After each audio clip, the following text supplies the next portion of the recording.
Hello, అస్సలాముఅలైకుం అందరికీ. ఎప్పుడు bagara rice, biryani అనే కాకుండా ఈ ఆరోగ్యవంతమైన పుదీనా రైస్ని కూడా ట్రై చేయండి. రుచిలో మాత్రం చాలా బాగుంటుంది. అయితే ఒక ఫన్నీ సంఘటన మీతో షేర్ చేస్తాను. ఈ వీడియో చూస్తూ వినండి మరి. మా పాపకు 5 సంవత్సరాలు ఇప్పుడు. నేను వంట చేస్తుంటే విసిగిస్తూ ఉంటుంది. నేను దాని మాటలు వినడం లేదని కోపంతో అరిచింది నా మీద. నేను ఏయ్, అమ్మ మీద అలా అరుస్తావా, గొంతు దించి మాట్లాడు అన్నాను. వెంటనే అది సరే నాతో రా అంది. ఏంటబ్బా రమ్మంటుంది అని దాని వెనకాలే వెళ్ళాను. అది హాల్లోకి వచ్చి దాని తలను నేలపై పెట్టింది. నేను ఆశ్చర్యంగా చూస్తూ ఏం చేస్తున్నావు అని అడిగాను. దానికి మా పాప ఏం చెప్పిందో తెలుసా?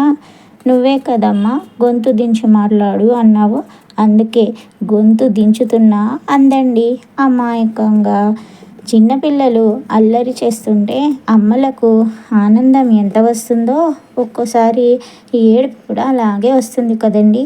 ఏమంటారు చెప్పండి. అలాగే ఈరోజు మా అక్క వాళ్ళ పాప బర్త్డే. అందరూ విష్ చేయండి. Happy birthday Sonu.